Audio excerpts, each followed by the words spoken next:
Espinido.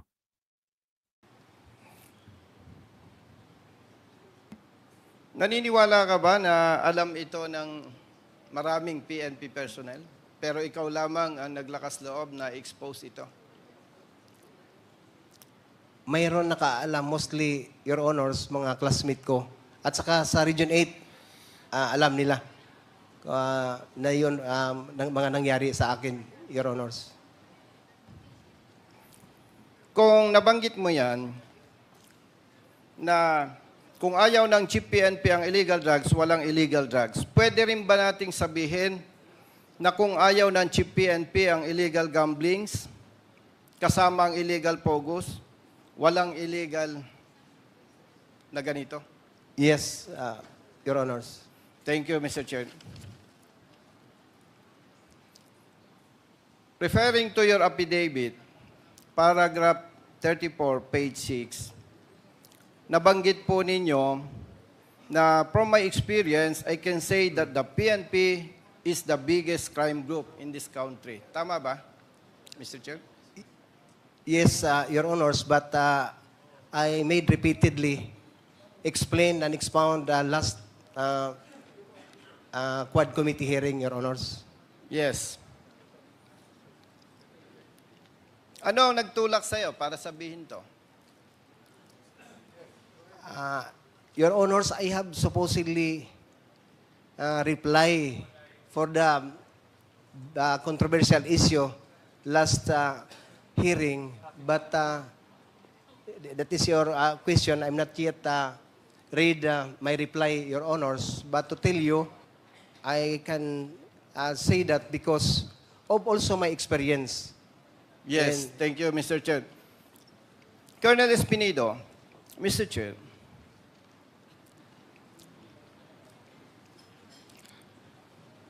sinabi mo ba ito na the biggest crime group sa ating bansa ay ang PNP dahil may mga personnel ng PNP na involved sa illegal drugs? Yes or no? Yes. Mr. Sinabi Chair. mo rin ba ito, Mr. Chair? Dahil may PNP personnel na involved sa illegal gamblings? Yes or no? Yes, Your Honors. Sinabi mo rin ba ito dahil may mga involved na PNP personnel sa kidnappings? Yes, Your Honors. Sinabi rin mo ba ito dahil may mga PNP personnel na nasasangkot sa killings or EJK? Yes, Yes, or no? yes, Your Honors. How about robbery holdup? We can attest to that, Your Honors, because when the time my last time here in 28 August 29, there is a news that there is a robbery hold-up happened in Bataan with the 7 police officers involved. Yes, I agree with you. How about, na-assign ka sa Mindanao? Yes, Your Honor, Region 11. Sa pagkakaalam mo, mayroon bang human trafficking na nangyayari within Mindanao? I cannot really give you the exact answer, Your Honors, because just only a hearing or a report that there is but a documentation. Yes. So you mean, may nadidinig ka? Yes, Your Honor. Yes. Gusto ko lang i-clarify, Mr. Chair, kay Colonel Espinido. Kasi, para malinawan ng taong bayan. And of course, malinawan ng PNP personnel.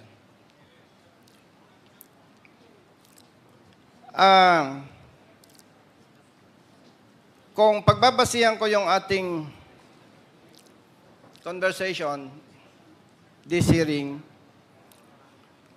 tama bang sabihin na may mga personnel sa PNP na kriminal? Yes. Yes, Your Honor. Okay. Pero, hindi lahat ng personnel sa PNP ay kriminal. Yes, Your Honor. In terms of percentage, malaking porsyento ng PNP personnel ang kriminal o hindi? 60-40, Your Honor. Ano ang 60%? 60 ang mabait, 40 ang masama. I agree with you na may mga involved, pero hindi ako agree sa'yo na 60-40. Sorry. Yes. Meron ka ba, Colonel Espinido, na siyempre, pagkita mo yung problema, especially you, more than 20 years sa PNP, nakikita mo yung problema, di ba? Okay. Meron ka bang idea para ma-resolve or ma-address ito na kung saan sinasabi mo na maraming kriminal sa loob ng PNP? We have, Your Honors. Pwede po ba, Mr. Chair, madinig kung ano yung mga idea ni Colonel Espinido na pwedeng gawin ng PNP to address this problem? Mr. Chair?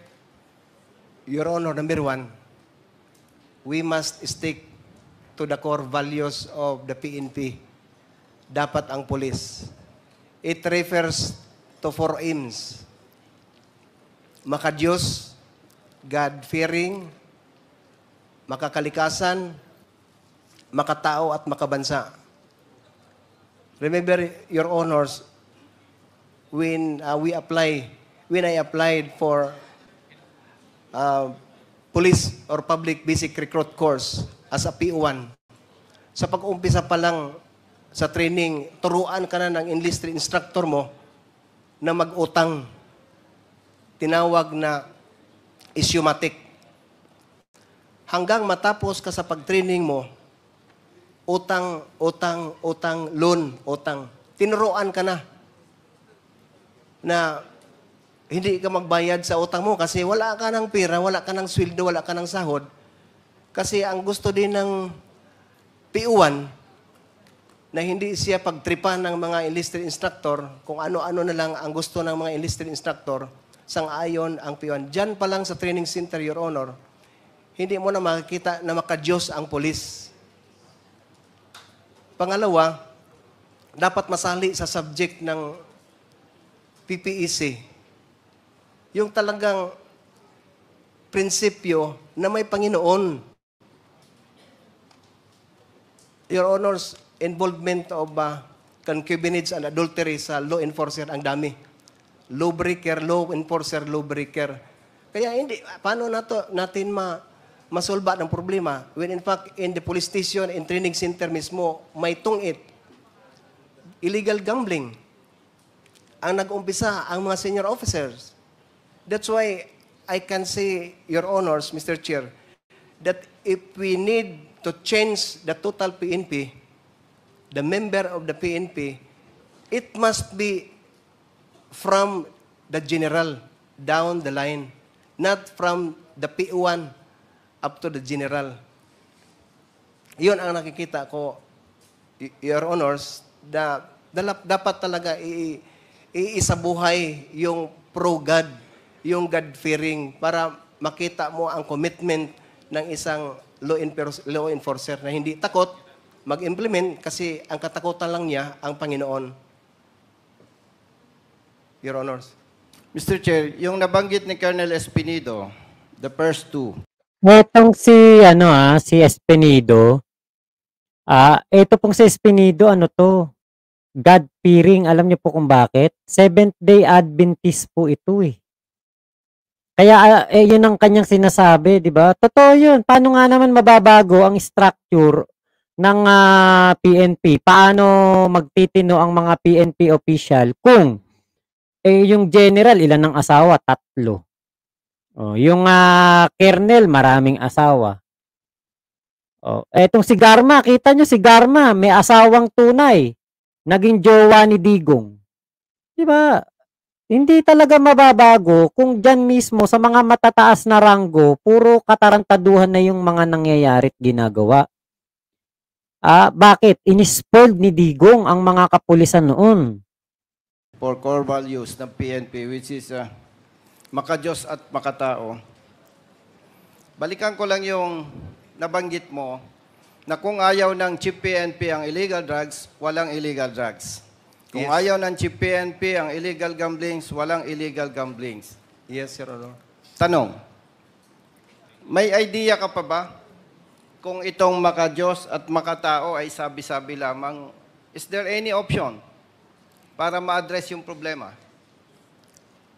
Number one, Your Honors, yung personal commitment mo sa trabaho, mahalin mo yung trabaho, at saka sundin mo yung utos ng Panginoon because we all know that the laws of the land is refer to the Ten Commandments, the law of God.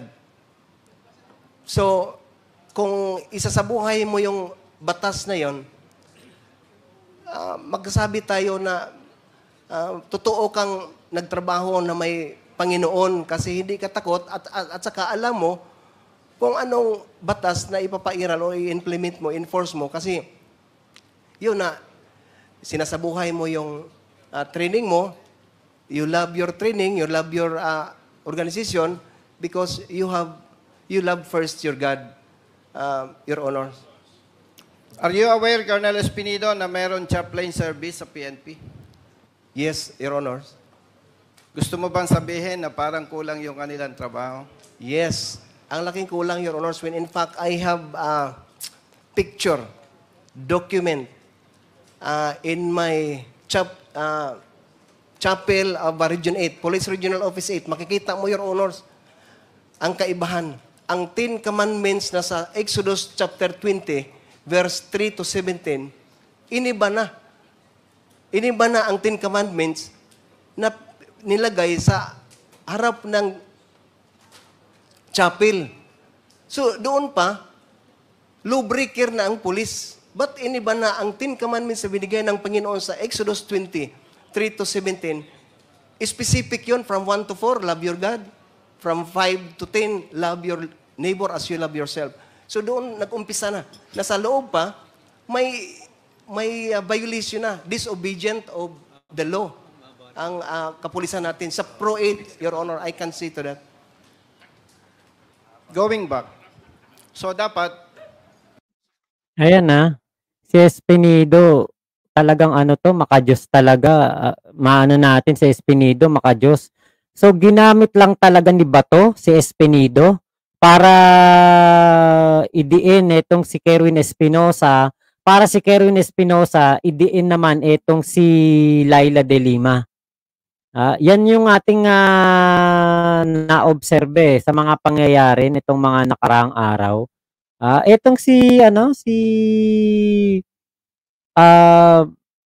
Kerwin Espinosa, talagang siya, talagang sising-sisi siya doon sa ginawa niya kay Laila de Lima.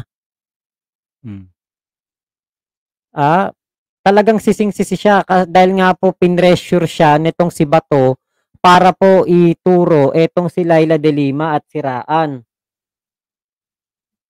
Ngayon, ito po yung unang paglabas ni Espinido sa sa Quadcom na talaga namang nagpawindang sa sa pagkatao ni Bato de la Rosa. Nawindang talaga dito si Bato kasi naknanteteng bigla ba naman pumunta diyan sa Espinido. Akala nila hindi sila ilalaglag ni Espinido. Yun pala, si Espinido pa ang magsasabi ng kung anong ginagawa nilang kabulastugan noong panahon na si Digong at si Bato ay namumuno sa PNP. Thank you. After all the discussions that have been done, we would like now to start this interpellation. So may I present the first witness, Mr. Chair, that have come forward with his affidavit. Let me call Colonel Jovi Espinido. Okay, Paige, can you please assist Colonel Jovi Espinido?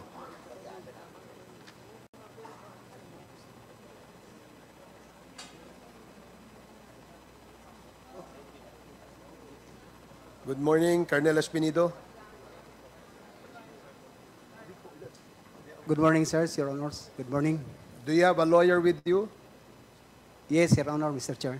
May we ask the lawyer to please enter your appearance before the Quadcom? Good morning, Mr. Chairman and members of the committee.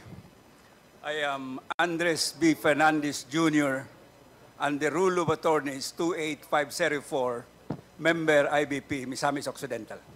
Thank you, Attorney. So, magandang umaga ulit, Colonel Espinido.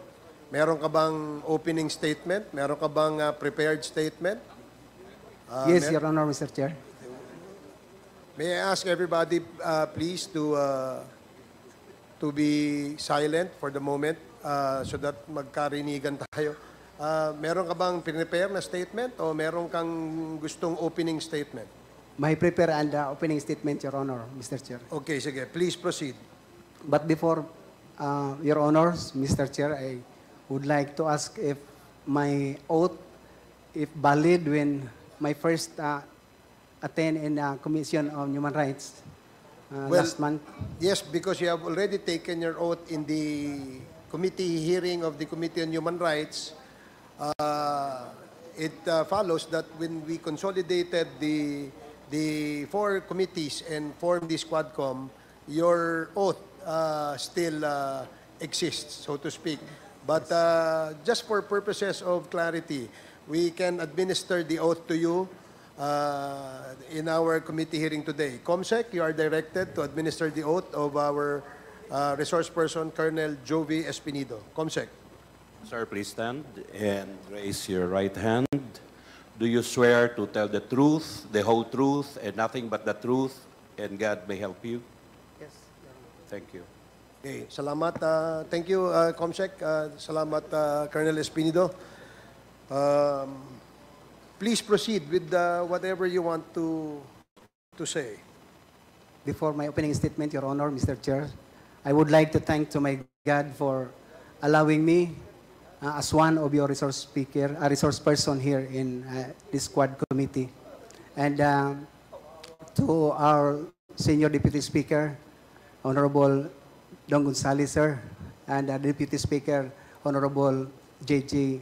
Suarez, sir, to all the chairman of Quad Committee, members, uniform personnel, senior officers, visitors, good morning, sirs and ma'am.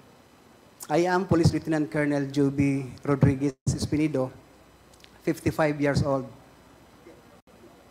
28 years in service, and I assign presently at Police Regional Office 8 and Department, Personnel Department, and my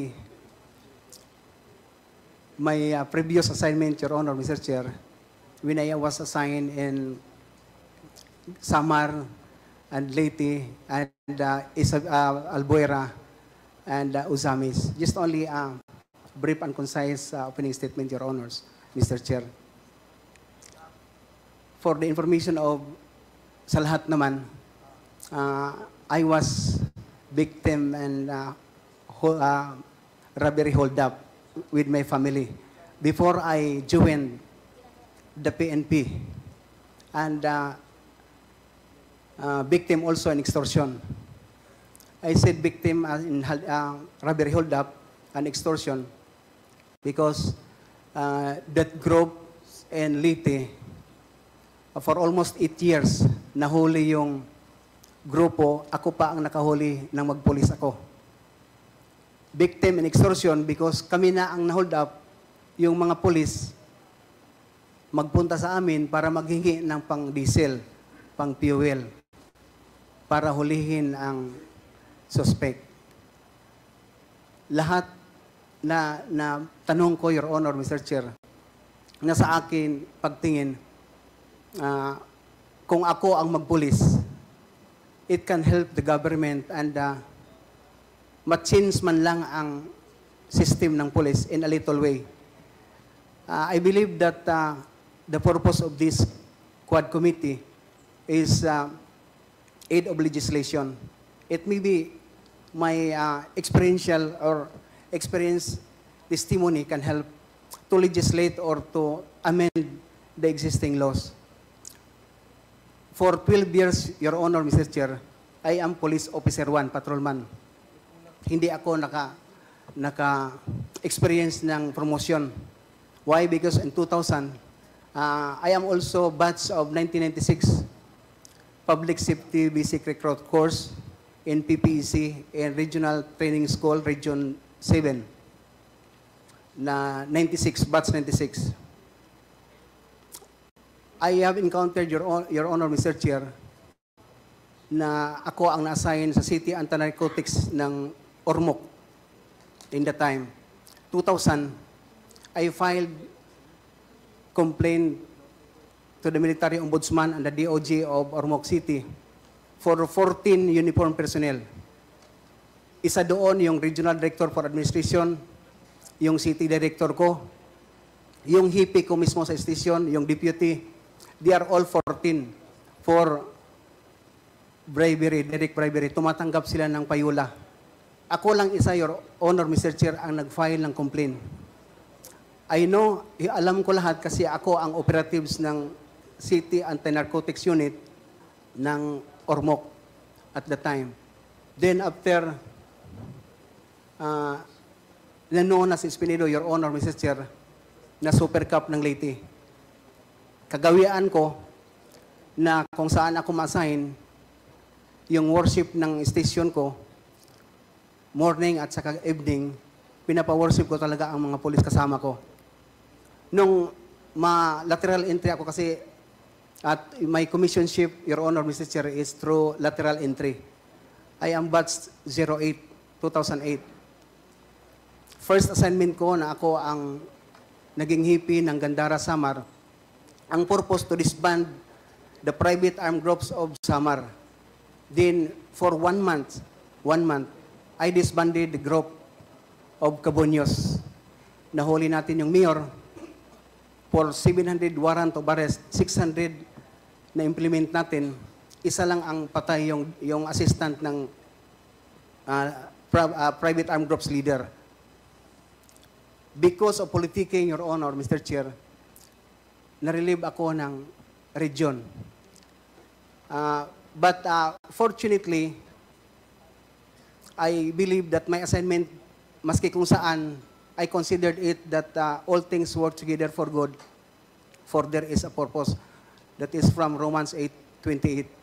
So tinanggap ko, at saka nung ma-assign as Regional Director si Brigadier General Acer Dolina, na-request naman ako, Your Honor, Mr. Chair, na mag-lead ng Regional Anti-Illegal Drugs Special Operation Task Group ng Region 8 for 2014-2015. For 2 months, na-disband natin ang grupo ng isang drug lord na kompetensya ni Kerwin Espinosa at the time. We apprehended 60 to 70 mga malalaking pusher. Isa lang ang patay, yung drug lord mismo.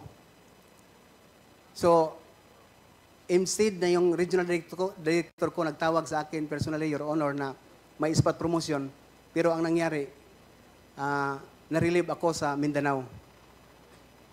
Nung ma-relieve ako, ang rason, Your Honor, Mr. Chair, instead of appreciation, because of politicking again, Your Honor, Mr. Chair.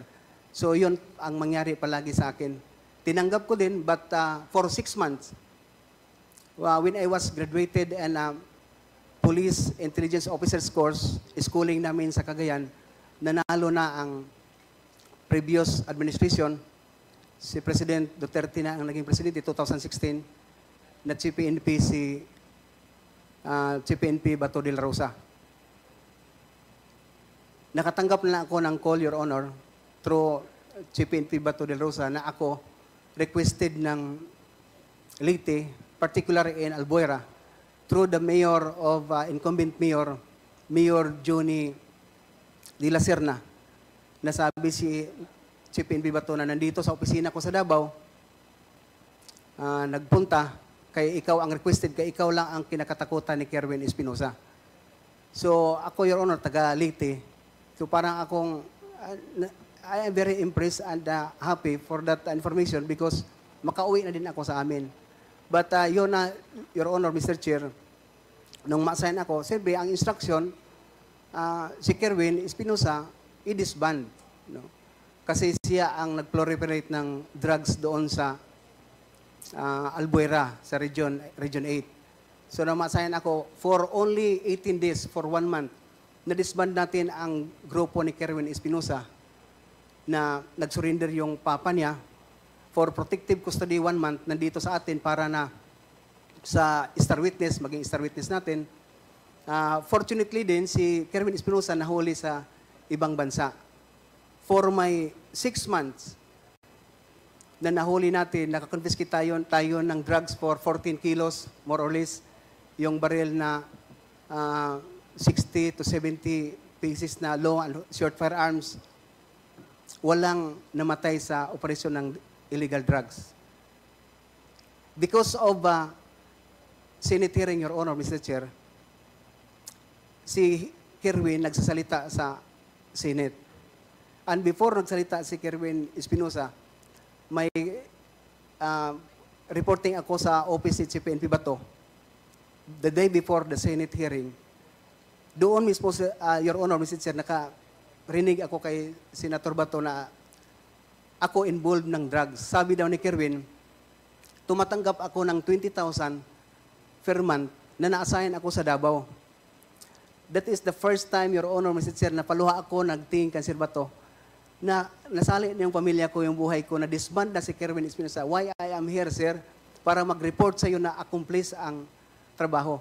Although hindi sa akin yung responsibility na namatay si Mayor. But sabi ni CPNP Bato at the time na hindi nandito si Colonel Ferro. Colonel Ferro, sir, is head at the time of anti-illegal drugs group. Pidig na yon, pidig na ngayon.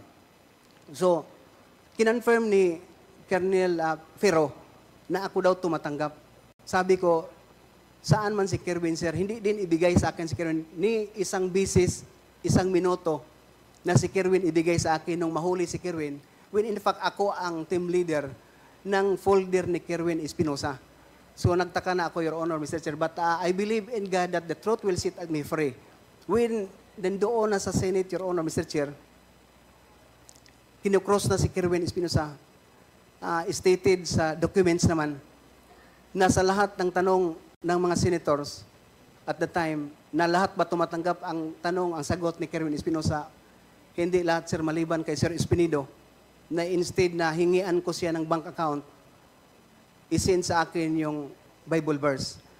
So, na-impress ako, Your Honor, but disappointed because alam ko na si Kerwin, magtanggap talaga yun na totoo kasi nandyan hinawakan nila si Kerwin Espinosa at that time, Your Honor, Mr. Chair. So, nagkataon, may trust tayo sa Panginoon na hindi talaga totoo. So, nangyari na hindi totoo. Nung medyo may bikil na kami ni CPNP Bato, Your Honor, Mr. Chair, gabi, mga 9 o'clock, right after sa Senate inquiry, tinawagan ako ni CPNP Bato na, okay, isog ka man sa Bisaya pa, doon ka sa Usamis. Tingnan natin.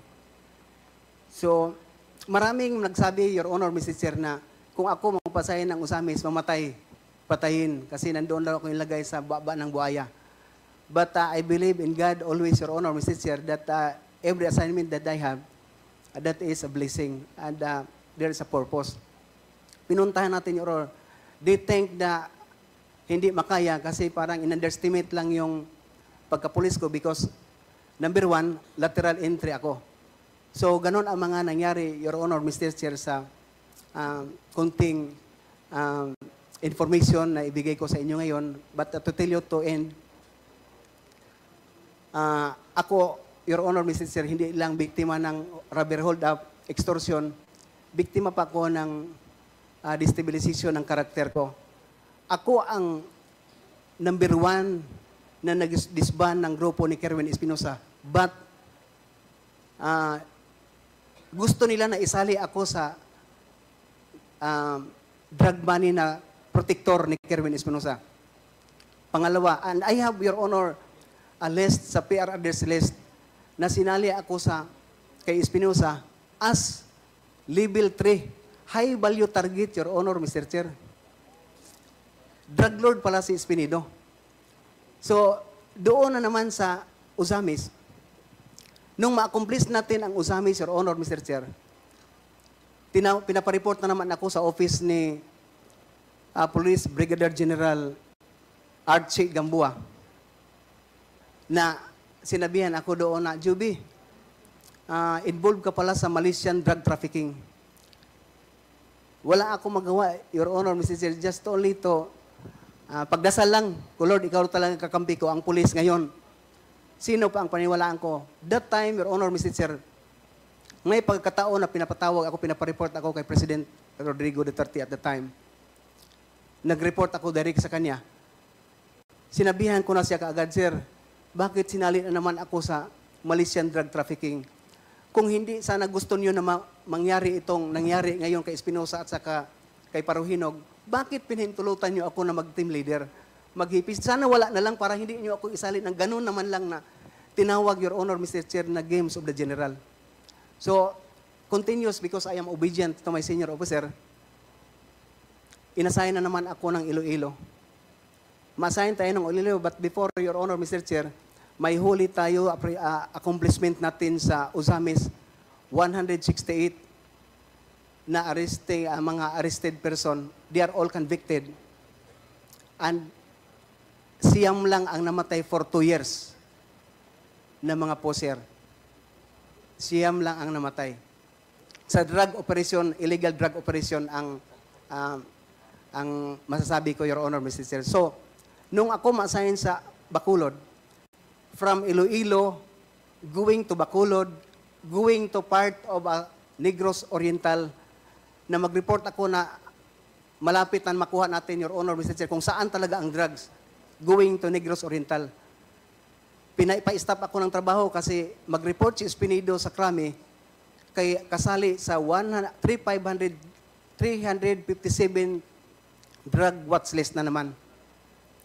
Nagpunta ako sa Camp Krami, Your Honor, Mr. Chair, hindi ko alam kung yun pala ang pakay ng pagpunta ko doon. Pinapapasok lang ako sa covered court, nakikita ko sa stage ang list, yung naka-font na 357 watch list ang present. Ako pa ang pinapauna na mag-drug test. Ako pa ang pinapauna na mag-lie detector test. Sabi ng mga officer sa loob lang, Your Honor, Mr. Chair, Juby, bakit nasali ka dito? Akala namin kalaban kita. Kalaban kayo namin. Pero bakit nasali ka dito? So, ang daming tanong because alam ng mga officer na nagtrabaho sa Espinido na may Panginoon na totoo.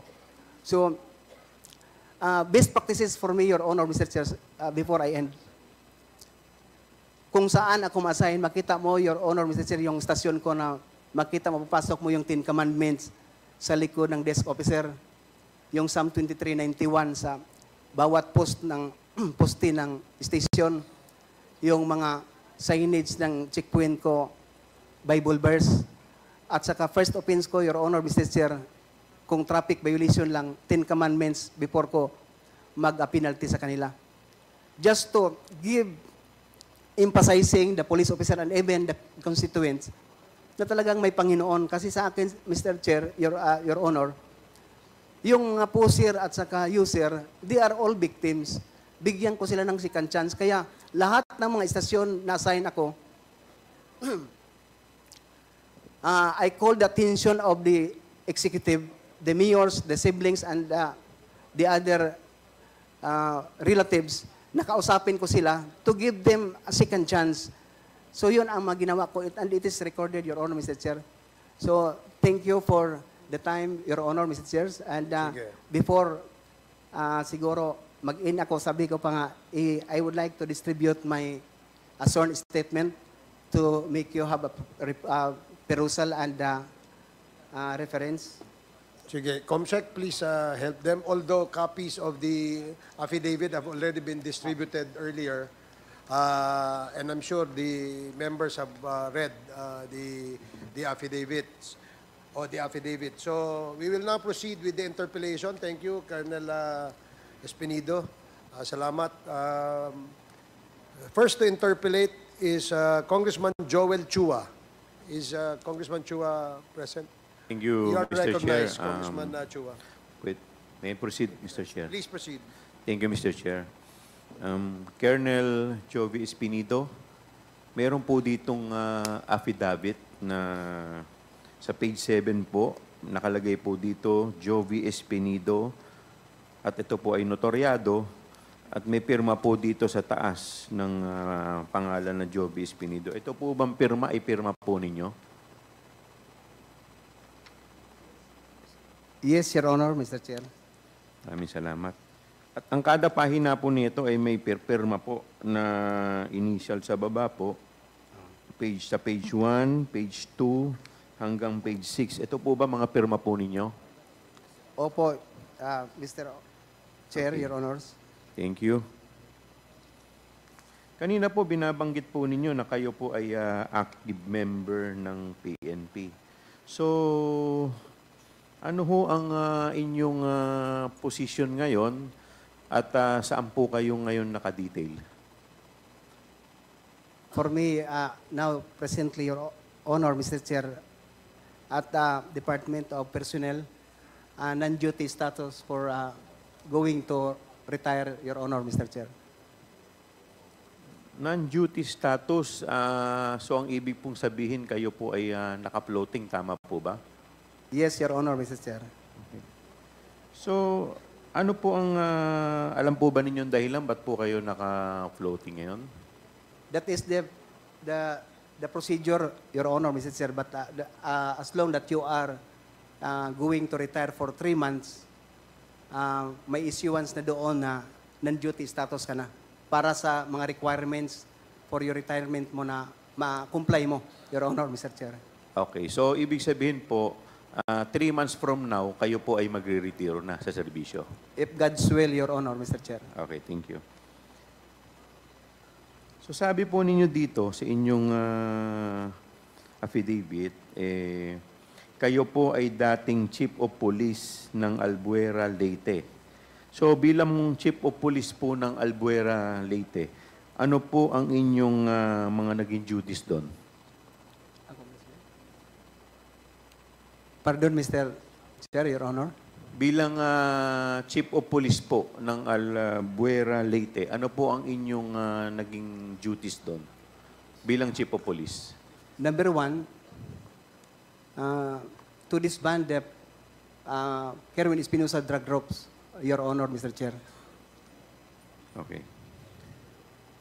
Dito po sa inyong affidavit, number 4, page 1, sabi po ninyo dito, kayo po ay personally handpicked by former PNP Chief Ronald Bato de la Rosa. Ito po bang PNP Chief Ronald Bato de la Rosa ay siya rin pong si Senator Bato de la Rosa? Yes, Your Honor, Mr. Chair. Alright. So, ang tanong ko po, ito po ba ay, sabi po ninyo dito, PNP Chief Bato told me this in a phone call after he introduced himself to me. So, ito po ba yung first time na nakausap po ninyo si then PNP Chief Bato de la Rosa? Yes, Your Honors. Hindi pa rin po ba ninyo siya nakakaharap noon personally? Hindi Prior pa. to the call? Hindi pa, Your Honors. So, ito po yung kauna-unahan? Yes, Okay. Your Honor. So, normal procedure po ba yon na ang isang chief PNP direktang tatawag sa chief of police? Hindi po ba, di ba, may ano po yan? May tinatawag po tayong chain of command. Yes, Your Honor, Mr. Chair. So, ito po ba normal procedure? Hindi normal, Your Honors. Hindi normal yung Yes. pagtawag po sa inyo ng diretsyo Yes, ni Your Chief Honor. PNP Bato de la Rosa. Yes, Your Honor. Bakit po ninyo nasabi na hindi po normal? Kasi mostly naman, Your Honors, for my how many years in service, ang assignment talaga through sa documents na pagdala sa inyo na ikaw Espinido sa personnel na ikaw na-assign na doon. So mayroon kang order, you must report to your new assignment for to avoid owl.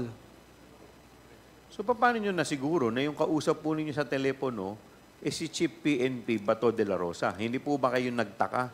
Bakit ang isang Chief PNP ay diretsyon tumawag sa inyo? Your Honor, to tell here the truth, kung ikaw tawagan ng Chief PNP, hindi magtaka, Your Honors, because masayahan ka. Ma-impress ka na ikaw, ang liit mo, major ka lang ang ranggo mo, tinawagan ka ng Chief PNP. Nagpakilala naman siya, Your Honors, na siya si Chief PNP Bato de Rosa, ang bagong hipi ngayon. Tapos yung mayor na sa tabi niya na nag-request, nakakilala ko, Your Honor. So, nung time po na tinawagan kayo, at that time, ang rango po ninyo is major. Major, yes. Pas major, tama po ba? Major, Okay. yes, Your Honor. So, nung kayo po ay nagkausap ni Chief PNP Bato de la Rosa, ano po yung mga specific instruction niya or marching order po sa inyo? Ang instruction lang, natulungan mo ako, Juby, at saka si President Duterte, about this war against illegal drugs. So, dapat galingan mo, ha? Ikaw ang i-assign ko as Chief of Police ng Albuera. So, dapat mawala na yung mga drugs sa Albuera. So, Your Honors, yun yung natandaan ko. Meron po ba siyang sinabi kung paano mawawala ang mga drugs sa Albuera? Any specific instruction? Your Honor, Mr. Chair, ang police, isa lang ang word, general word na ibigay. Lahat alam na namin ang isang meaning din. Ano po yun? Pag sabi na mawala, kasali na yung mamatay. Mamatay? That is very obvious for us, an officer, So, pag Your Honor. sinabi po sa inyo na mawala, ibig sabihin, mamatay, tao po. So, by all means, Your Honor. By all sasabi means. ko. Yes. Okay.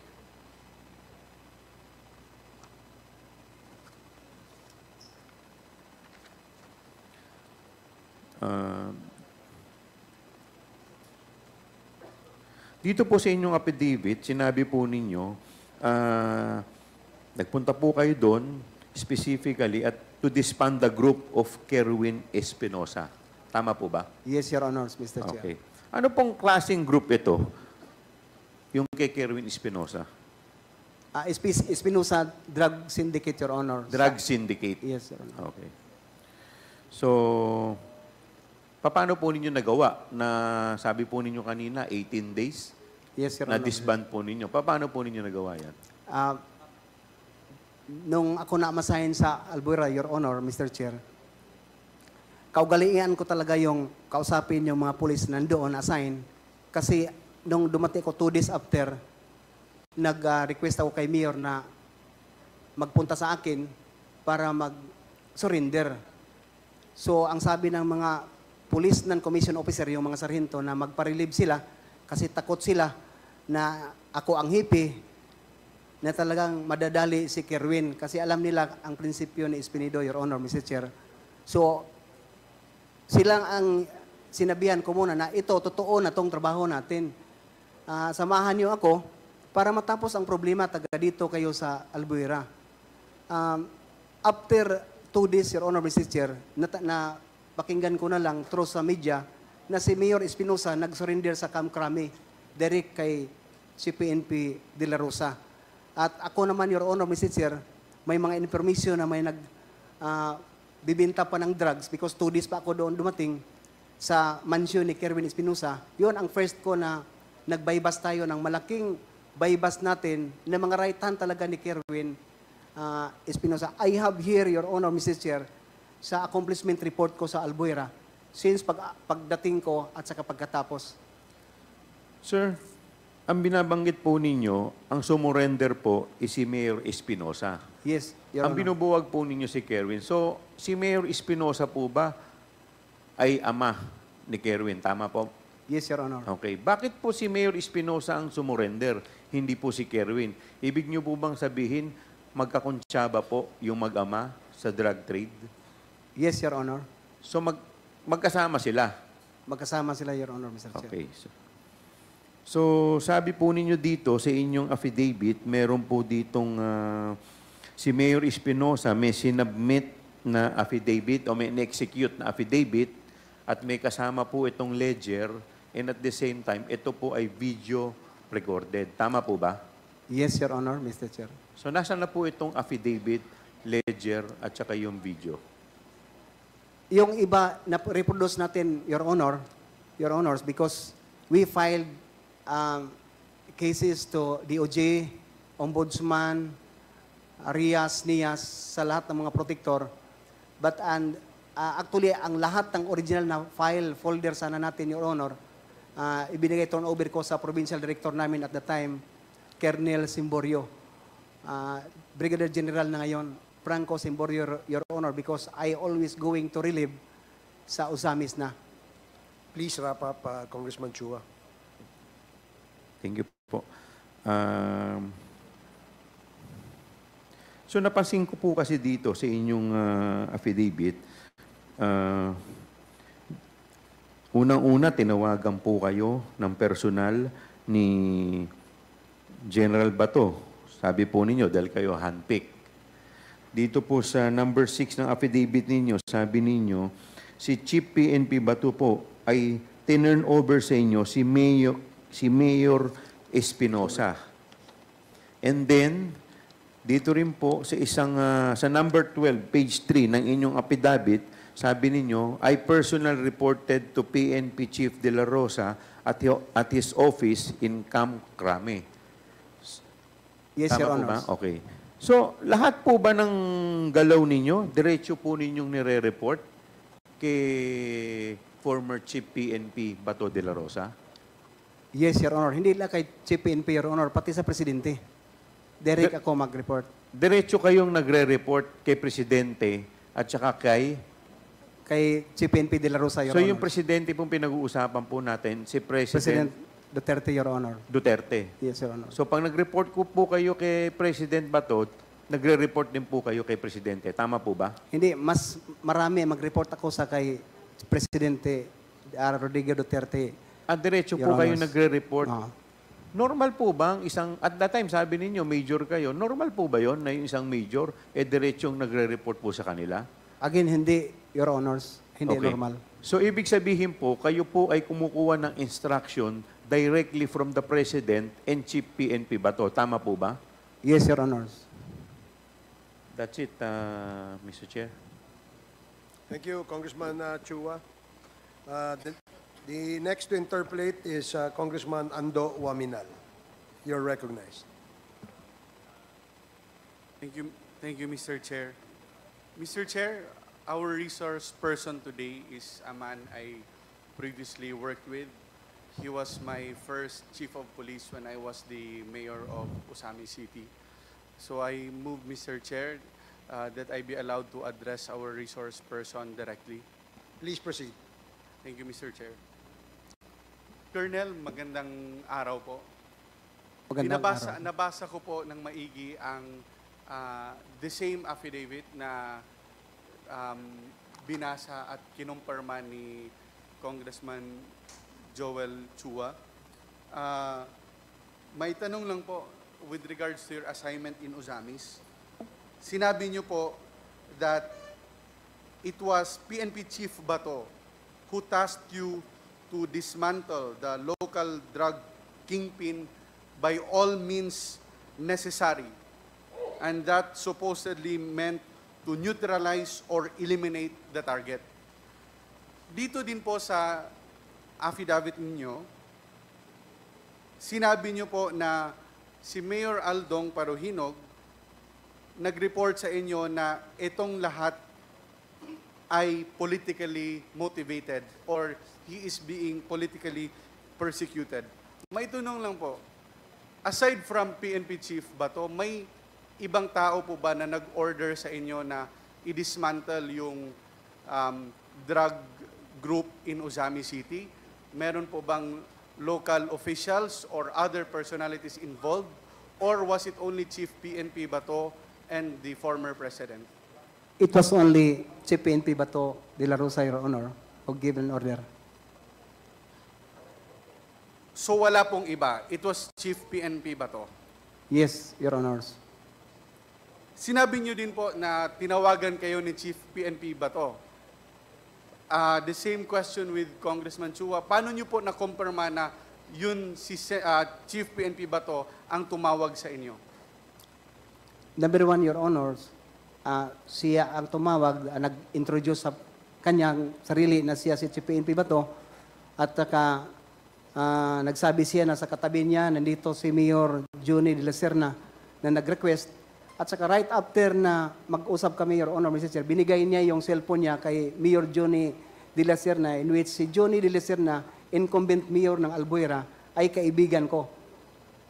So alam nyo na po yung boses ni Chief PNP Bato? Yes, Your Honors. Colonel, sinabi nyo din po sa paragraph 18, in police language, it included neutralization or elimination of the target. Pwede po ba nating i-expound? Ano po ibig sabihin ng neutralization or elimination? Pwede po natin klaruhin? Ano po ibig sabihin nun? Yun, sinabi ko, Your Honor, Mr. Chair, pag neutralization, it is very common for the officers na isa lang din ang meaning. No? By all means, ikaw na ang bahala ang operatives or ang frontliners or ikaw ang nag-implement ng istasyon or search warrant or warrant of arrest. So does that include, Colonel, na ang pagpatay sa target?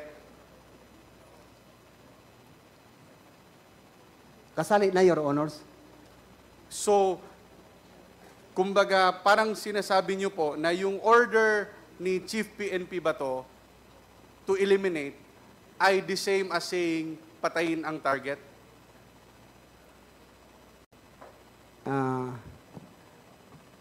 Your Honors, Mr. Chair, I understand you if allow you, me to not to answer that question, Your Honors. I understand if you will not answer it, Colonel. Sinabi niyo po sa inyong salaysay na na-establish nyo in 2 months na yung droga na yung illegal drug supply in Ozamis ay nanggagaling sa Paruhinog crime family. Paano nyo po ito na-establish, Colonel? Your Honor, Mr. Chair, I've been assigned in Ozamis mid of December. I talked to the siblings, the mayor, the Paruhinog family.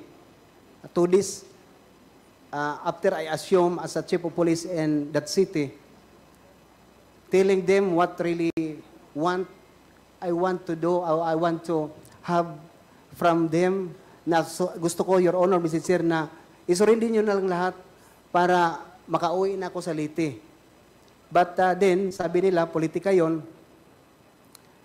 pinapabayaan ko for 2 months, Your Honor, Mr. Chair, na magtrabaho ang Paruhinog because before I assign in Ozamis, I've heard a lot na dalawa ang PNP, dalawa ang LTO.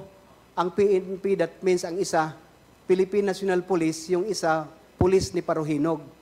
Yung LTO naman, Land Transportation Office, yung isa, Lawis Transportation Office.